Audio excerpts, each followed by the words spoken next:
नमस्कार, मैं doctor Deepali Varshney Agarwal, naturopath और सुजोग स्पेशलिस्ट, पंचतत्व प्राकृतिक चिकित्सा केंद्र जयपुर से। देखिए, आज मैं बात करूंगी, जैसे अभी 1-2 दिन पहले ग्यारस गई है, तो ग्यारस के बारे में आज मैं आपसे बात करना चाहती हूँ। क्योंकि ग्यारस पे हम लोग तो पुराने लोग जितने भी हैं वो व्रत करते हैं, लेकिन जो नई जनरेशन है वो ये कहती है हमें व्रत क्यों करना है, और व्रत नहीं करना तो चावल क्यों नहीं खाना है। ये बहुत बातें चल रही हैं कि चावल क्यों नहीं खाना है। तो देखिए, महीने में 2 ग्यारस आती है, एक कृष्ण पक्ष की आती है, एक शुक्ल पक्ष की आती है। शुक्ल पक्ष की जो ग्यारस आती है उसके बाद पूर्णमासी आती है, और कृष्ण पक्ष की जो ग्यारस आती है उसके बाद अमावस्या आती है। अब देखिए, जो शुक्ल पक्ष की ग्यारस होती है उस समय जो चांद की स्थिति होती है वो 3/4 होती है, मतलब चांद हमें 3/4 दिखता है पृथ्वी से। धीरे धीरे धीरे पूर्णमासी आने तक चांद अपनी पूरी स्थिति में, मतलब पूरा दिखने लगता है। उसका चांद का गुरुत्वाकर्षण पृथ्वी पे बहुत ज्यादा काम करता है, इसीलिए अपन सब जानते हैं कि ज्वार भाटा आता है, पानी में उथल पुथल होती है, पानी खूब उछलता है।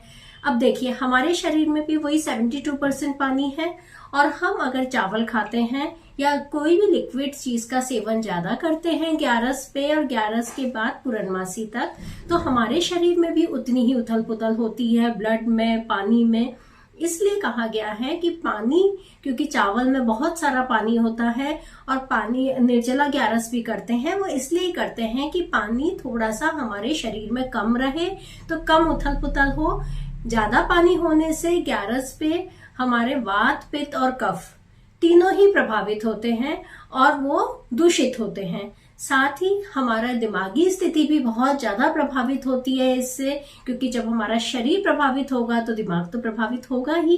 तो ऐसा बहुत बार होता है कि हम रात को सो नहीं पाते हैं। तो आप देखिएगा, जिस रात आपको बेचैनी हो रही हो वो पूर्णमासी के आसपास की ही रात होगी, क्योंकि उस समय गुरुत्वाकर्षण काम कर रहा है पृथ्वी पे, बेचैनियां बढ़ती हैं शरीर में, मानसिक बेचैनियां बढ़ती हैं।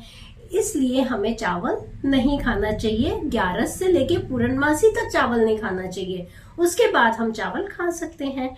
अब दूसरी बात, कृष्ण पक्ष की बात करते हैं। तो कृष्ण पक्ष में चांद ढलने लगता है ना।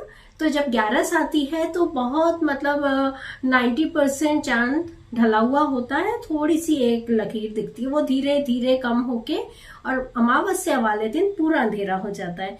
तो उस समय हम, जो कृष्ण पक्ष की ग्यारस होती है उसके बाद हम चावल खा सकते हैं, ऐसा कोई हमारे शरीर में फर्क नहीं पड़ेगा।